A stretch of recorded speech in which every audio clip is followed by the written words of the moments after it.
Right now, on to the point. A years-long investigation into animal neglect allegations at Sequest prompts action from a lawmaker. If a human being were treated under those conditions, we would call that cruel and unusual punishment. A new bill is now being proposed to protect certain wild animals. In his new podcast, Governor Gavin Newsom calls transgender student athletes on girls' sports teams unfair. We hear from state lawmakers on both sides of the aisle surprised by Newsom's comment. The Department of Education still intact after a change of course from the Trump administration. And later, our champions of hope. We meet a woman helping addicts navigate a path to sobriety. I want to be the one that somebody can talk about their addiction without being treated differently. Good evening. Thank you so much for joining us on To The Point. I'm Alex Bell. And for more than a year, our investigative team has exposed alarming allegations against Sequest, which is a for-profit interactive aquarium chain accused of prioritizing profits over animal welfare. Well, now a California lawmaker is taking some action. ABC 10 investigative reporter Andy Judson breaks down the proposed legislation. This corporation is run by business people, not animal experts. At Sequest in Folsom, customers pay to pet feed, even swim with wild animals. They would just have me do them back to back to back to back to back. In ABC 10's investigation, over a dozen former employees exposed Sequest management for putting profit first, saying it created dangerous, dirty, and even deadly conditions. Raise your hand if you saw an animal die at Sequest. They estimate over 1,000 animals have died since 2018. But under California law, it's perfectly legal. Unfortunately, right now, with a bunch of the wildlife laws, Sequest wins. Assemblymember Nick Schultz aims to change that. Reading about what was happening at Sequest and elsewhere, I really felt motivated that I could carry this bill. He's introduced AB 892, the Captive Wild Animal Welfare Act. So this would prohibit direct contact between the public and certain kinds of captive wild animals. That means no more hand-feeding, petting, or holding certain animals at facilities like Sequest. Why do you believe stopping these types of interactions is necessary? Primarily because they're profit-driven. When profit comes before care, animals suffer. Our reporting has shown that. If a human being were treated under those conditions, we would call that cruel and unusual punishment. Yet data from the U.S. Department of Agriculture reveals a troubling trend. Interactions at facilities like Sequest nearly doubled between 2019 and 2021. I really think that somebody has to be sounding the alarm. You all as investigative journalists have done that on your end. Now it's time for lawmakers to stand up and say we can do better in California. Similar laws are already in place in 14 other states. If passed in California, it would ban interactions with non-human primates like monkeys, as well as bears, elephants, sloths, otters, kangaroos, wallabies, and certain wild cats, many living at Sequest and Folsom, but not all. Why not go further to protect more animals at Sequest? For example, fish and reptiles have little to no protection both state and federally. Shouldn't they be included? Absolutely. I think we should have more protections for all kinds of animals. My goal is that we view what we've introduced as a baseline, and if we want to build upon that and add more to it, I'm all about it. But this is really where we need the public to be engaged. The public's input, he says, will ultimately shape this bill. Really, our goal was to start this conversation. So if anybody watching your program has a feeling one way about it or the other, we want to hear from you. And advocate for the protection of these animals, Schultz says. Animals aren't going to be knocking on your door every day asking you to carry a particular bill for them, but it doesn't make it any less right to do. This is your chance right now to help shape public policy in California. AB 892 is still in its early stages and has a long way to go before becoming law. However, ABC 10's reporting over the past year has been very instrumental in bringing attention to this issue and acting as a catalyst for change. So joining us now is investigative reporter Andy Judson. Andy, we know that this collaboration was with you and ABC News for this investigation, and it led to several changes just in the past year. Can you kind of recap what's happened since you started reporting on this? Yeah, absolutely, Alex. So just in the past year, since the first report of this aired, we've seen so much change. We've seen protests at the Folsom Palladio Mall. The Folsom Assembly member Josh Hoover called for an investigation.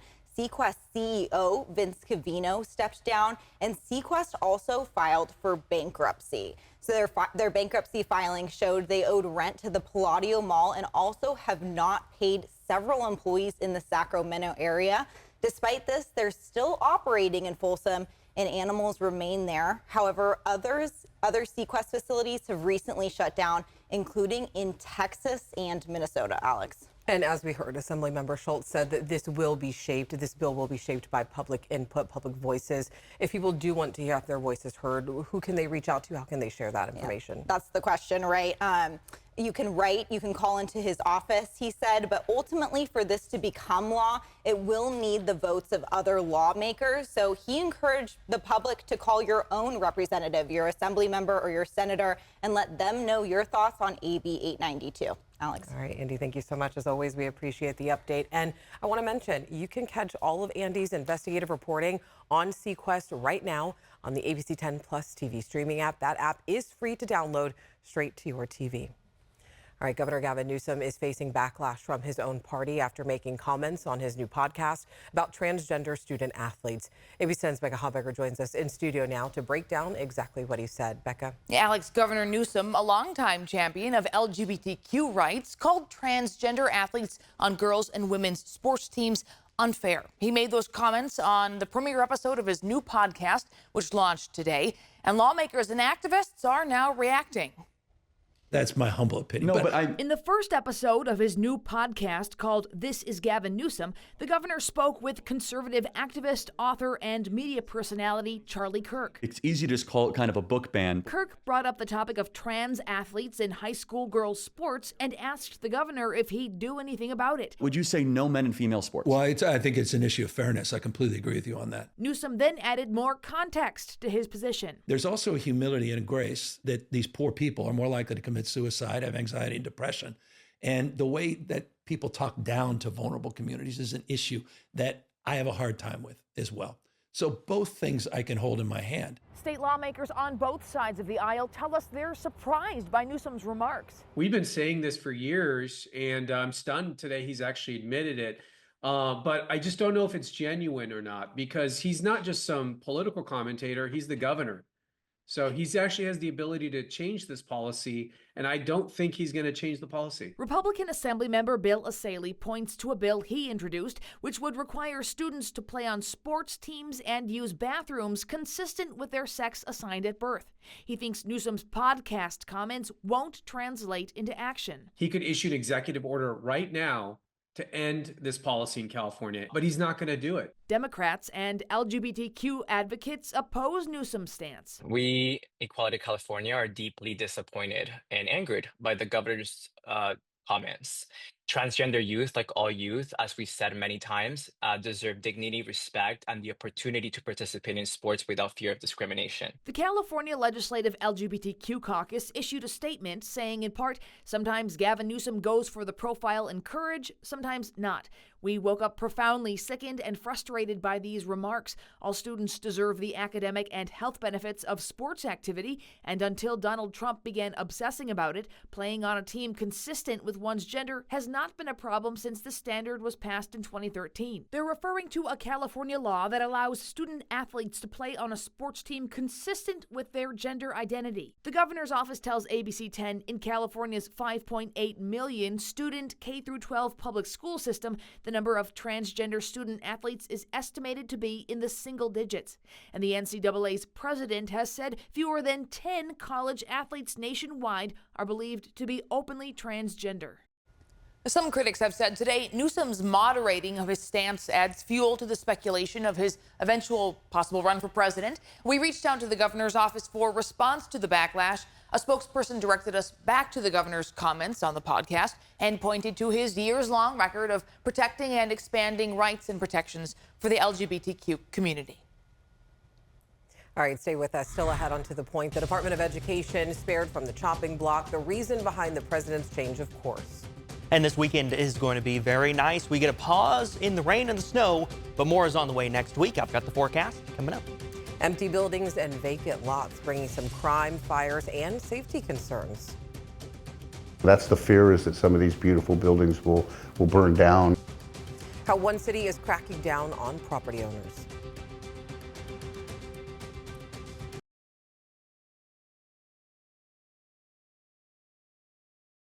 All right, bringing in meteorologist Brendan Minchef with a look at our forecast. It's going to be a beautiful weekend, but then next week some changes are coming. More rain, more snow Yes. on the way. Still winter time, right? Technically, so we should expect exactly that. Taking a look at radar and satellite right now. Things are clear in the valley. Just a few clouds out there. That's about it. Snow showers winding down as well. All the winter weather advisories in our area have now been lifted. Made it to 58 this afternoon in Sacramento, 58 Stockton, 57 in Modesto, 60 in Vacaville, 59 Fairfield, 50 in Auburn, 32 Truckee, 32 in South Lake Tahoe. In the valley, we were 5 to 10 degrees cooler than average this afternoon. Now we are in those low 50s in the valley, 53 in Sacramento, 51 Stockton, 52 in Modesto, 41 Placerville, 32 up in Truckee, 30 in South Lake Tahoe. And as we go through the rest of the evening hours, we're going to see these clear skies, which means we are going to lose temperature tonight. It is going to get cold tomorrow morning, in the 30s for much of the valley. So a chilly start. Definitely want that jacket to start Friday morning. Clear skies around the region as well. Tomorrow afternoon, though, sunny and very seasonal. The average high 67 degrees. We're going to be in those mid 60s across the valley. So this is now the warming trend following the storm we've had the last few days. 65 tomorrow afternoon in Sacramento, 66 Stockton and Modesto. And this weekend, very nice as well. Saturday in those mid 60s, upper 60s, low 70s on Sunday. But that next system is on the way in. So Futurecast is clear through the weekend. Just a few clouds building in late Sunday. Monday, we may have some showers in the area. Same story on Tuesday, but then Wednesday is when that next system comes in, and we've got a weather impact alert for Wednesday because some heavy rain and snow is expected, Alex. Brendan, thank you. Stay with us. On the other side of the break, California's Attorney General leading a lawsuit over President Trump's proposed cuts to education grants, plus buildings and lots sitting vacant. How one city is cracking down on property owners.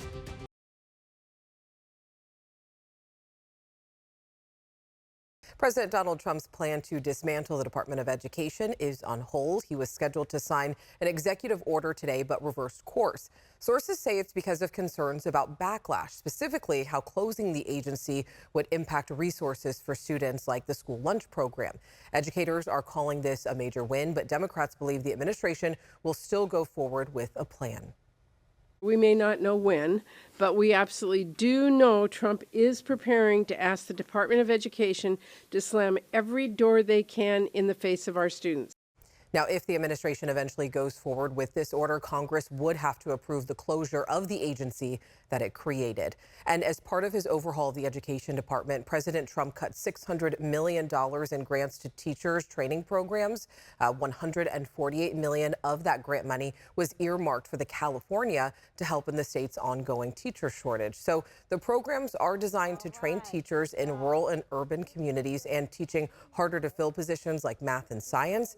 California's Attorney General is joining 7 other states in this lawsuit against the Trump administration, calling the termination of funding unlawful and that the grants were already awarded. We are asking the court to immediately halt these cuts and require that this funding continues to flow into California and the other states who have brought suit. These cuts could not come at a worse time as our schools face a serious teacher shortage crisis. And last month, the Education Department sent letters to more than 100 grant recipients at universities and school districts saying teacher training programs were cut off because they involved DEI initiatives. It said the programs promoted what it called inappropriate topics such as critical race theory, social justice, and activism. And tonight, momentum is growing in Stockton to crack down on property owners who have let their lots and vacant buildings sit. ABC 10's Gabriel Porras has the story for us tonight. Well, they have become the scenes of break-ins, squatting, and even destructive fires for years. And now city council members say they want tougher action when it comes to the city's hundreds of vacant commercial properties. Boarded up back to back, these historic buildings part of a long-time problem. If I was to estimate as far as empty lots and empty buildings, we've probably got 30 to 40. In just the 123 square blocks that make up downtown, the area that Michael Huber represents as part of the Downtown Stockton Alliance. According to city estimates, there are nearly 250 vacant commercial buildings across Stockton. A lot of times people will buy a building down here because they think they got a good deal on it, and then when they go in to do the rehabilitation, sometimes the cost pushes them away. Then the buildings and lots sit empty, and according to Michael and city officials, when you have empty buildings, you have blight, and you have the risk of unsheltered getting in and starting a fire inside. For those reasons, city staffers this week proposed an ordinance that would require owners to register their vacant properties and pay fees, starting at $250 for year one and reaching $1,000 by year three. A majority of the city council supported the idea. You can't just buy a building and have it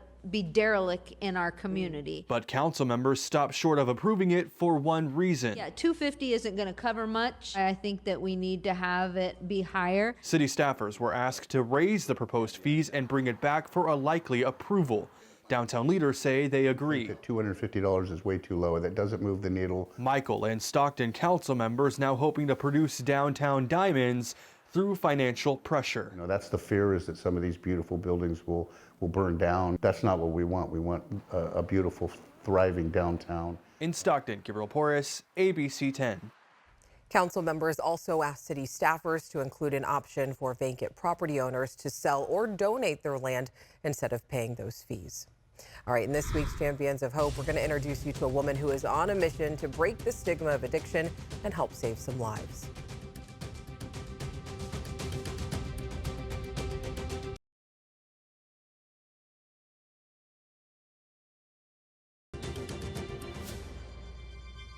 Welcome back in. We know that in news, stories are filled with challenges and hardships, but there are incredible things that are happening every day, from neighbors helping neighbors to inspiring acts of kindness. Each week, we're going to be sharing stories on people that are really making a difference in our community. So tonight in Champions of Hope, we're introducing you to a woman who is helping give people a second chance at life. I've seen some of the strongest people I know going through addiction. Rebecca Harris helps people as a substance abuse navigator at Mercy Folsom Hospital. I always have this saying, I'm just a drop in the bucket. I don't know whether I'm going to be the first drop in the bucket or the last drop that will finally help them get some treatment.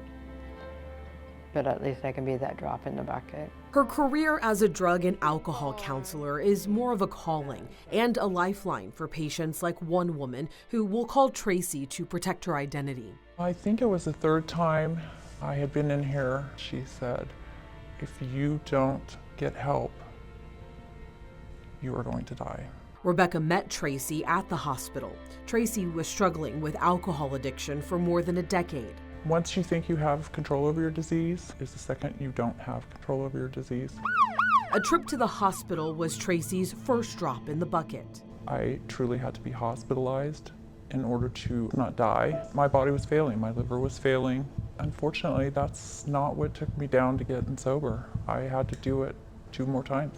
Rebecca and Tracy knew her life was on the line. I looked at her and said, I'll do whatever you tell me to do to not have this happen again. Why is that making you emotional? She saved my life. This hospital saved my life.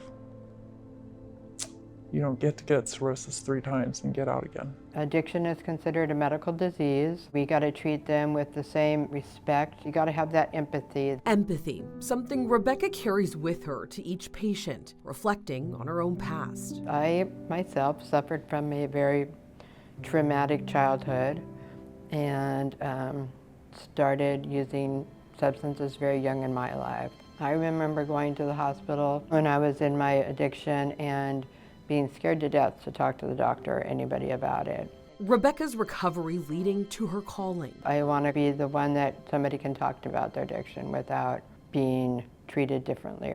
Tracy has been sober for almost 3 years. What's it like to see her sitting here in front of you right now, life back on track?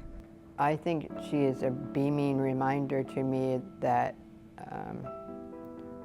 I can make an impact on people and people can change. She's still doing good and I love that because that was like, okay, filling my bucket up. Without Rebecca, I probably wouldn't be here today. I love you and thank you for giving me my life back.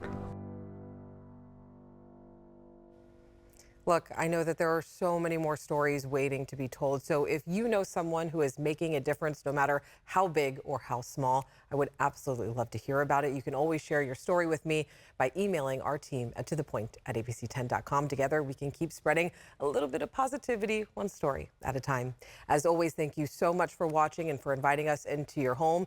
If you have something we should be looking into, you can always reach out to us. And To The Point does not end here. To watch stories that are featured on our show, download our free ABC 10 Plus streaming app straight to your TV. You can watch anytime, anywhere. I'll see you tomorrow night.